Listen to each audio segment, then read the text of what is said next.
नमस्कार मंडळी, शिवाय किचन रेसिपीमध्ये आपलं स्वागत आहे. आपण आज बनवणार आहोत मेथीच्या भाजीपासून मिठाची आमटी मेथवणी. बघूया आपण कसं बनवायचं.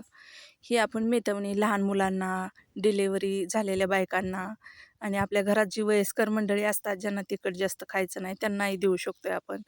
आणि पौष्टिक पण जाते ना असं मेथीची भाजी ही वगैरे. मेथीची भाजी घ्यायची आणि खूप बारीक चिरून घ्यायची भाजी, धुवून घ्यायची स्वच्छ.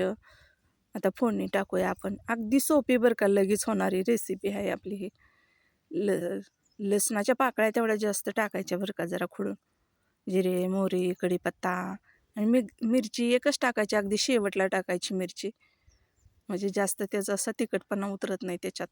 जेवढं आपल्याला पाहिजे तेवढं पाणी घालायचं त्याच्यात, मीठ टाकायचं, कोथिंबीर आणि थोडंसं शेंगदाण्याचं कूट टाकायचं. लय जास्त टाकायचं नाही असं. थोड्या 2-4 पाकळ्या टाकायच्या, कढीपत्ता टाकायचा शेंगदाण्याच्या कुटात, कोथिंबीर आणि हे आपलं असं मेथवणी तयार होते. चवीला तर खूप छान लागतं बरं का आणि तोंडाला चव येते. ही रेसिपी तुम्हाला आवडली असली लाईक करा, सबस्क्राईब करा. थँक्यू.